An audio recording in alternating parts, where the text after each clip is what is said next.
All right, so hey, welcome back to Dan the Flavor Guy. Today is going to be a special video. I got my good friend here, Naz. He is going to cook and teach how to make his own ethnic dish from where he's from. Naz, I'll let you go ahead and take over a little bit about yourself and what we're going to do today. All right. Hi. I'm a co-worker of Dan. We've been working together for almost 2 years, even though he's been there almost Forever. 25. Yeah. So today we're gonna make a dish called Chicken Karahi. So basically, it's an authentic Pakistani dish. Karahi mean a wok, and then chicken. So basically, the chicken that's where it got its name. I think it'll be very, very good. Okay.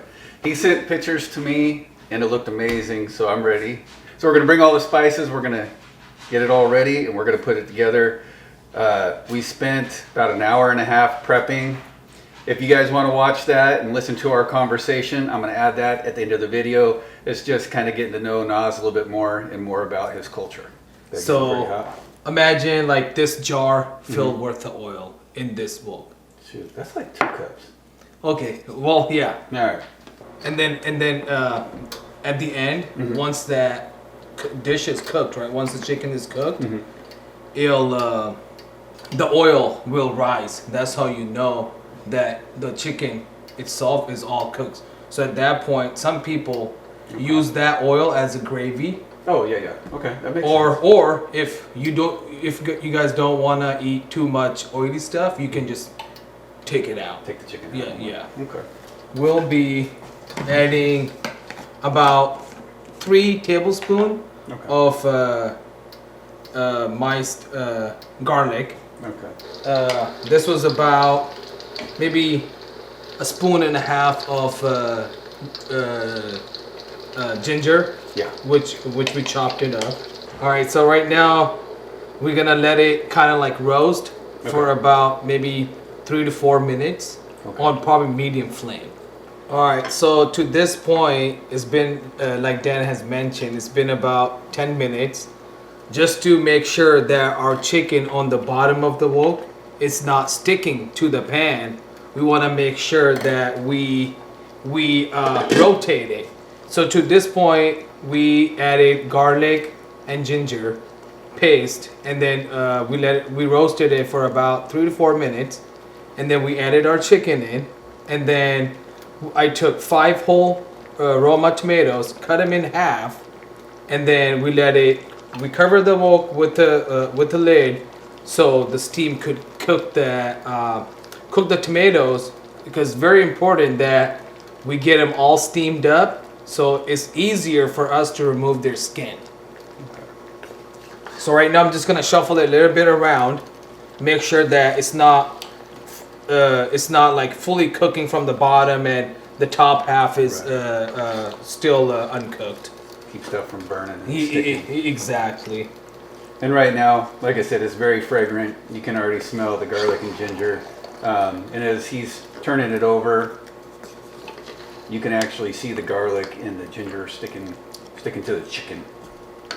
And we'll cook it until the volume of the water has decreased, so it's more, not so runny, but more kind of like gravy texture. So it's been cooking now overall for about 30 minutes. I had mentioned earlier about how the chicken's starting to shrink and there's more liquid actually coming into the pot, which I was surprised, but Naz is going to take over. He's going to show you like it's got plenty of liquid to add the spices and get this thing finished up.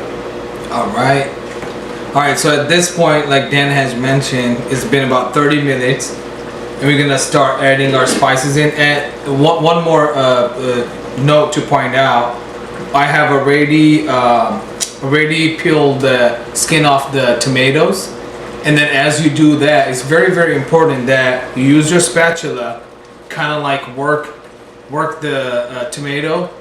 Basically, you want to smash it, because eventually, once we add in all the spices and we cover it back up, it's basically part of the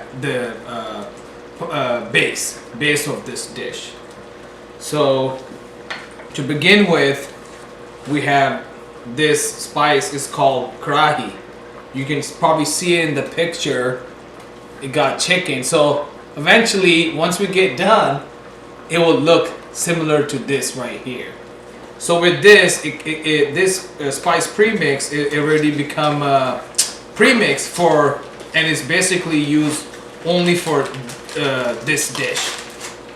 We're gonna add about maybe like three tablespoons worth.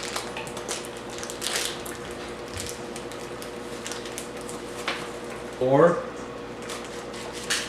and the only reason I'm putting more of this because we got about almost 1.5 chicken. So the more quantity of the chicken, the more spices it will require.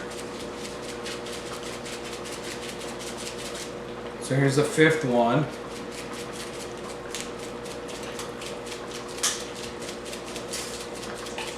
And this is the 6th one right here. So 6 tablespoons of the karahi masala. And then I'm gonna take almost 1 tablespoon of turmeric powder.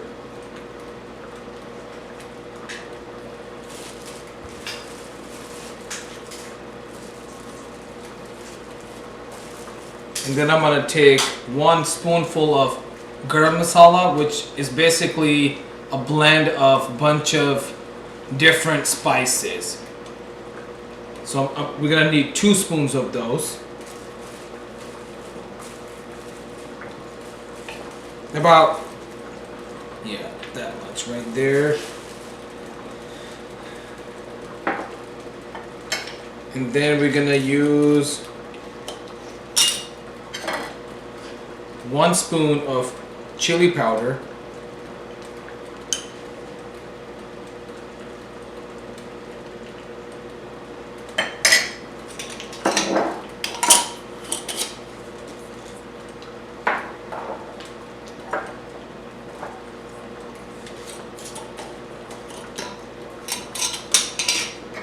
I'm gonna use half a spoon of curry powder.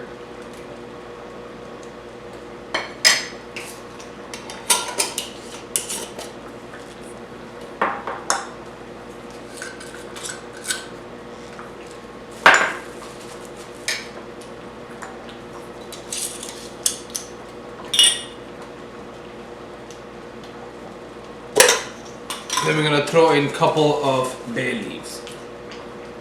You can put as many as you want.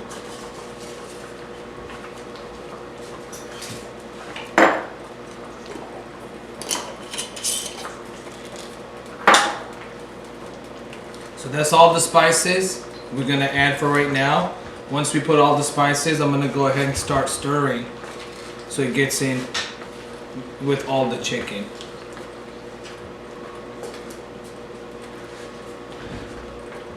Alright, after I give a good stir, I'm gonna cover it back in and we'll cook it until the volume of the water has decreased, so it's more, not so runny, but more kind of like gravy texture.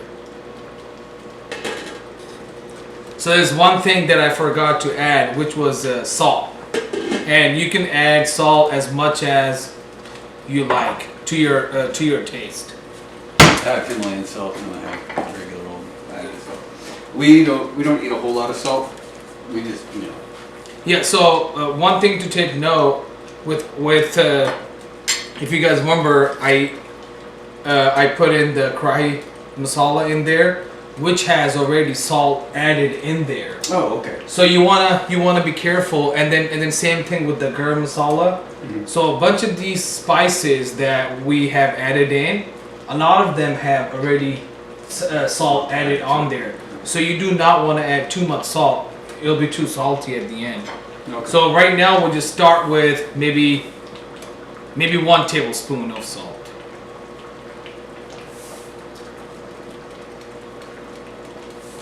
And we'll add in more as needed. Yeah.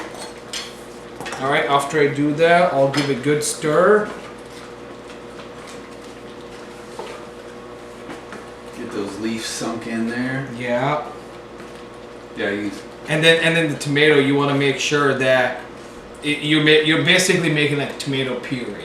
Basically, you're smashing it all it. smashed up. Yeah. Because I can definitely tell, even before Nas added all of the spices that he added, just with the tomato being cooked down to where it's almost kind of pasty, it was changing the color of the liquid into more of a brownish red color. But now that you got all the spices in there, it's definitely getting that brown color. Like, oh yeah. All right, so we'll just cover it and probably let it cook for 10 minutes, and we'll check right back. no. All right, so Nas, he's making me try this. Not that he's making me, I've been waiting.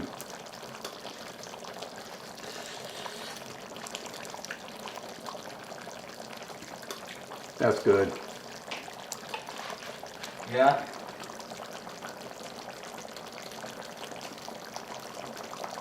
Oh my God. I told you. You get that. You get all the spices on your tongue. Tastes amazing. But then as you swallow it, the spices hit you in the back. Not that it's spicy, but this is good. We're not even done yet. And of course, I cook a lot of food without the bone.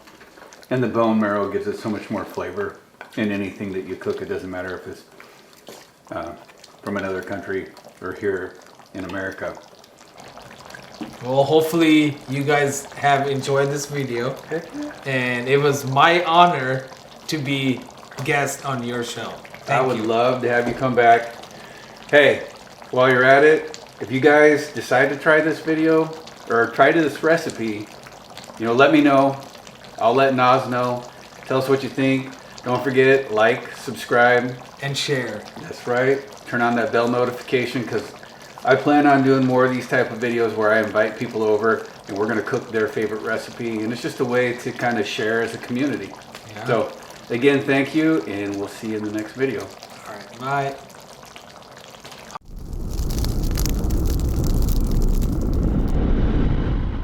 You were saying that this is like one of your main dishes. I think you said earlier that it was like a national dish. Yeah. So chicken karahi, you can also make it with any meat of your choice. Okay. So basically, the only different things it would be the time that it takes to cook. Okay. So chicken is about like 15 to 20 minutes.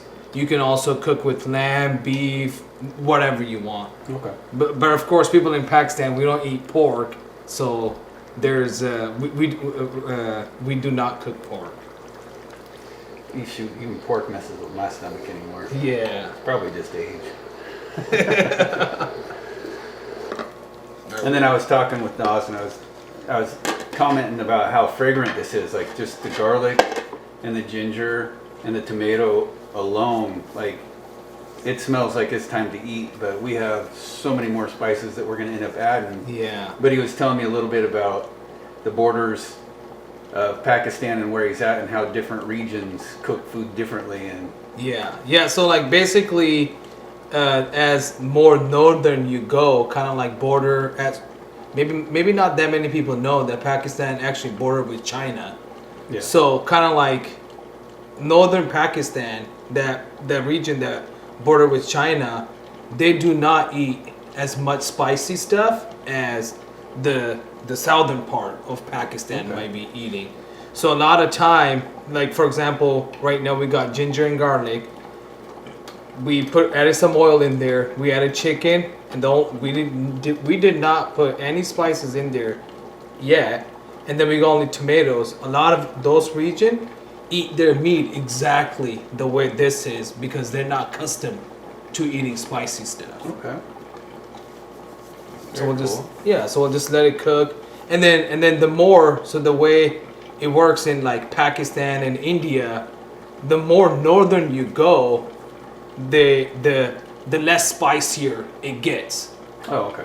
food wise. Yeah, food wise. So that's where, you know, like curry, you know, like you mentioned before that you had curries, you know, like the way northern part of either Pakistan or India, the way they cook food, and then the way the South people cook is totally different. Okay. So like the northern part of the country is usually like mild, like not too spicy, just, you know, like just about like what we're making today, around that much spice level. Okay. And then if you go south, there are a lot more like spicy stuff, you know, like jalapenos and everything, paprika, you know, like chilies, lime, everything. So Okay. yeah. Very cool.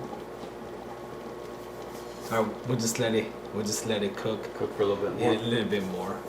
So we're just gonna check it off and on as we're just conversating about the dish and Yeah. you know the different regions and areas of Yeah. Pakistan. So Yeah, so basically the way Pakistan make this dish is made throughout like India. So basically there's up all the way up until 1947, there was no Pakistan, it was all India.